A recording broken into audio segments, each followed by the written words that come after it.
Sa nagapangunang nga balita, dalagita nga nagbakal lang sa Tiangge sa barangay Santo Domingo, Arevalo, kawatan sa cellphone. Pagpang-snatch kag pagpalagyo sa mga suspect, nahuli kam, iniyang tutukan ni Kim Salinas.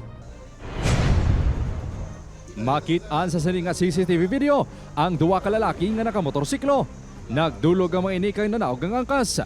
Nagkata naman sa unhan ang rider kag nagpundo. Nagpalapit ang angkas sa isa ka babae nga nagabakal sa Tiangge.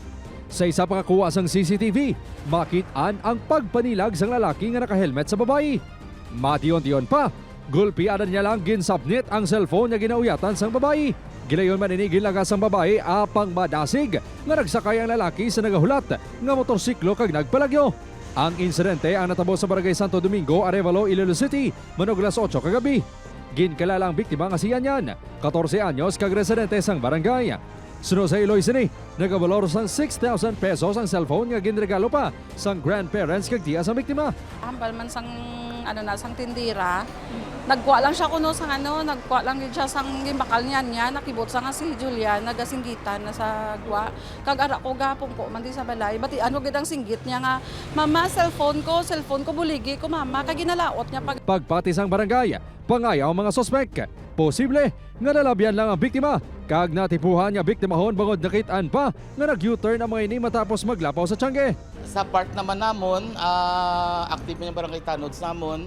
Every night nag-duty and any time of the day on call.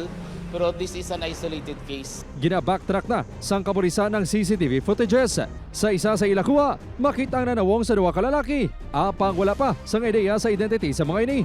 Pwede sila sir makipag-angot dito sa aton sa may police station o pwede sila sir magtawag or mag-text sa aton hotline number 0998-598-6252. Kinatingan na to sir nga makuha nilang plaka dito sa aton na uyat nga CCTV doon di pa klaro sir ang plaka. Pananglitan matumod na, pasakan sa reklamong robbery ang mga sospetsado. Upod Kirmel Porquia, Kim Salinas, 1 Western Visayas.